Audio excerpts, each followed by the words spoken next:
Assalamualaikum warahmatullahi wabarakatuh. Perkenalkan, saya Dea Andika Putri dengan NIM 2001645 dari Prodi Pendidikan Bahasa dan Sastra Indonesia. Baiklah, di sini saya akan menjelaskan tugas PowerPoint berdasarkan materi keterampilan berbicara pada pertemuan ke-12 dengan dosen pengampu Ibu DRA Ermawati Arif MPD. Baiklah, di sini saya membahas 4 poin. Yang pertama, etika dalam bertelepon. Yang kedua, bahasa dalam bertelepon. Yang ketiga, praktek bertelepon. Yang keempat, langkah-langkah bertelepon. Baiklah, masuk yang pertama adalah etika bertelepon. Menurut Taringan 2008, bertelepon sebagai alat komunikasi yang sudah meluas sekali pemakaiannya. Keterampilan menggunakan telepon bisnis, menyampaikan berita atau pesan, penggunaan bertelepon menuntut syarat-syarat tertentu, di antaranya berbicara dengan bahasa yang jelas, singkat, dan lugas. Metode bertelepon dapat digunakan sebagai metode pengajaran berbicara.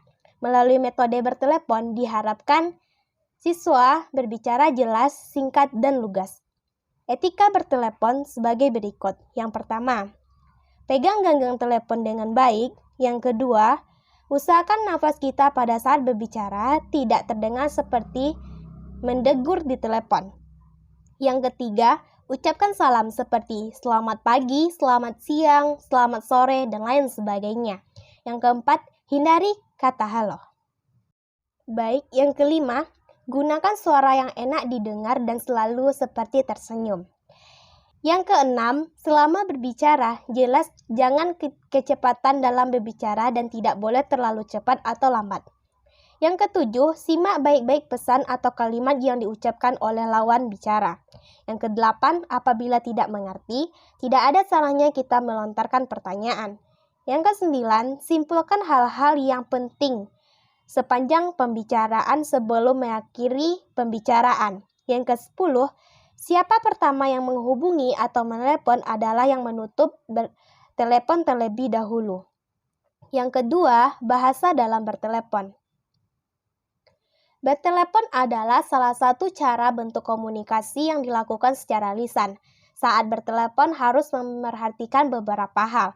Di antaranya, salah satunya adalah penggunaan bahasa, yaitu dengan menggunakan kalimat efektif dan bahasa yang santun. Kalimat efektif adalah kalimat yang singkat dan jelas. Singkat artinya menggunakan kosakata secara hemat dan jelas.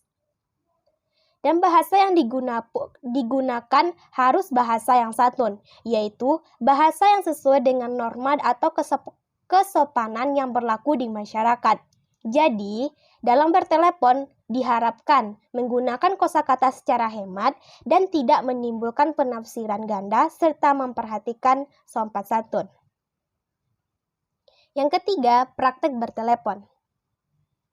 Praktek dalam bertelepon dapat dilakukan di dalam dunia pekerjaan contohnya, atau dengan lain sebagainya.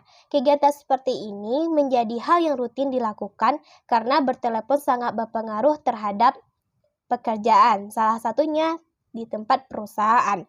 Maka citra positif perusahaan bisa terlihat melalui bertelepon. Hanya dengan mendengar suara, apa yang sedang dikatakan dan cara pengucapannya orang akan bisa menyimpulkan kepribadian seseorang penerima telepon. Maka, biasalah berkomunikasi telepon yang bermakna dengan mempunyai sikap yang wajar, tulus, ramah pada saat bertelepon. Yang keempat, langkah-langkah bertelepon. Langkah-langkah bertelepon agar dalam bertelepon menjadi lancar, maka kita harus dapat melakukan bertelepon dengan langkah-langkah sebagai berikut. Yang pertama, mengucapkan salam. Yang kedua, menyebutkan identitas diri dan tujuan bertelepon. Yang ketiga, berbicara seefektif mungkin. Yang keempat, akhiri pembicaraan dengan sopan, seperti ucapkan terima kasih dan salam. Sekian presentasi tugas saya pada kali ini. Maaf jika ada kesalahan. Terima kasih. Assalamualaikum warahmatullahi wabarakatuh.